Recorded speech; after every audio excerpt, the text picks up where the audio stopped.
Os dois grandes sistemas de produção de pescado, que o recente que foi instituído e está produzindo peixe numa escala razoável, que é o tanque-rede, e o tanque escavado, que já é utilizado há muito tempo, mas em função da pressão que houve no tanque-rede, do potencial de produção do tanque-rede, houve uma migração de vários projetos para o tanque-rede.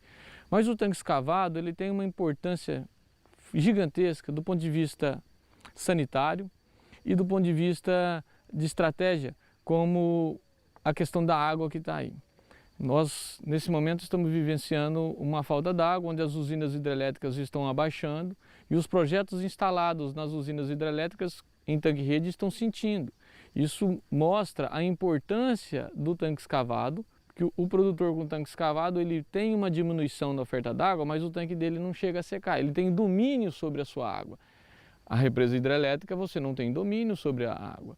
E não desmerecendo nenhum outro projeto, cada um tem as suas qualidades, sem vantagens e desvantagens.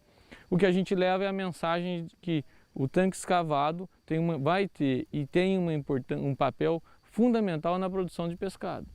E nós temos uma característica no Brasil de muitas várzeas, de áreas de várzeas, que nós podemos explorar essas várzeas para a produção de pescado e levar para o produtor um aumento significativo da receita com o peixe por hectare. Que o peixe gera uma receita muito maior do que outras atividades por hectare em faturamento, se comparado com outras atividades, utilizando a mesma área. Quando você constrói o tanque acompanhando a curva de nível ou o declive natural do terreno e a inclinação está em torno de 2 a 4%, você tem menores custos com hora-máquina e deslocamento de terra. De preferência, construa os tanques na forma retangular para facilitar o manejo. A profundidade deve permitir um nível de água de 1,20 m a 1,50 m parte mais profunda e de 80 centímetros a 1 metro na parte mais rasa. Em regiões mais frias, os tanques devem ser mais profundos. Os tanques de recria normalmente são menores que 1.000 metros quadrados e os tanques de engorda variam de 1.000 a 5.000 metros quadrados, podendo ser, em alguns casos, maiores. As áreas dos viveiros variam segundo suas finalidades. 200 a 5.000 metros quadrados para os de alevinagem e os de reprodutores. O mais comum para os viveiros de engorda é uma área entre meio a 4 hectares, pois quando muito grandes acarretam o seguinte: maior mão de obra ou a necessidade do uso de maquinário específico para a despesca, difícil comercialização a varejo de grande quantidade de pescado de uma só vez.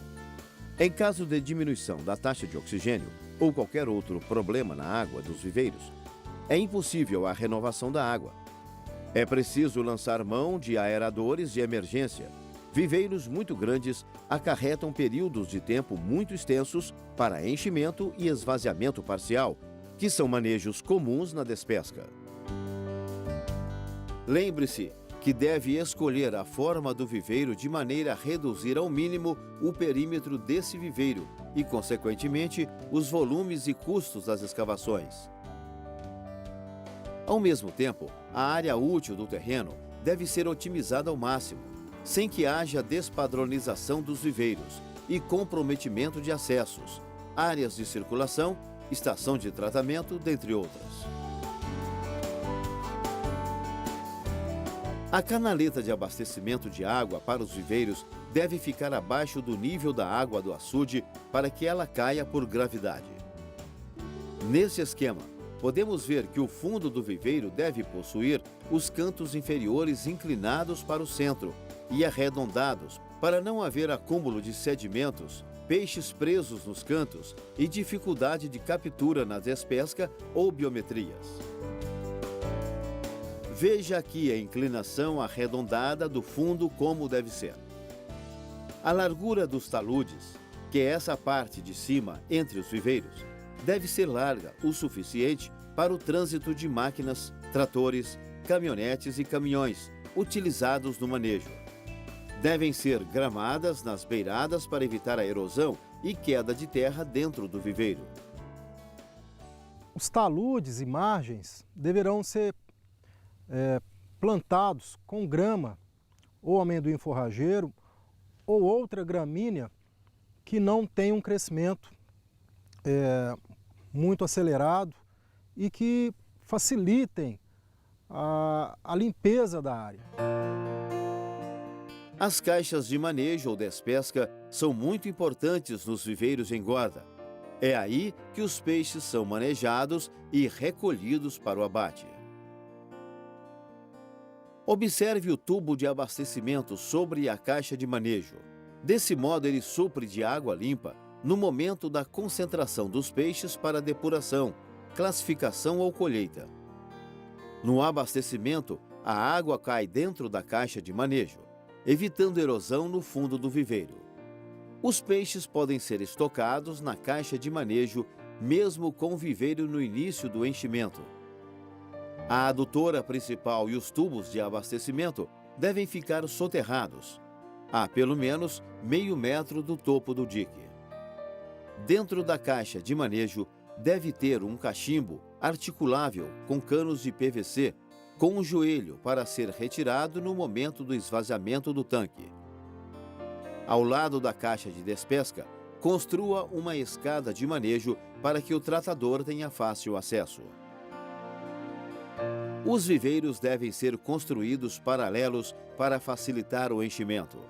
A água deve cair por gravidade nas canaletas que podem ser de terra ou de alvenaria, ou de concreto, ou ainda de tubos de PVC.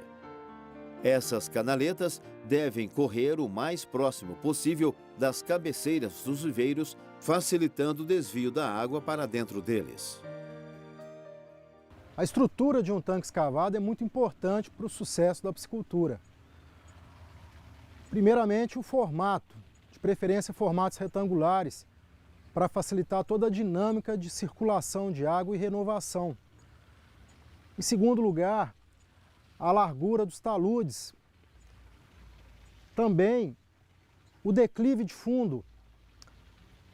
E, importante também, a manutenção desse viveiro ao longo do tempo de uso, com limpeza, retirada do excesso e acúmulo de sedimentos, lodo e barro, como também o plantio de grama ou outra espécie que evite a erosão desse solo.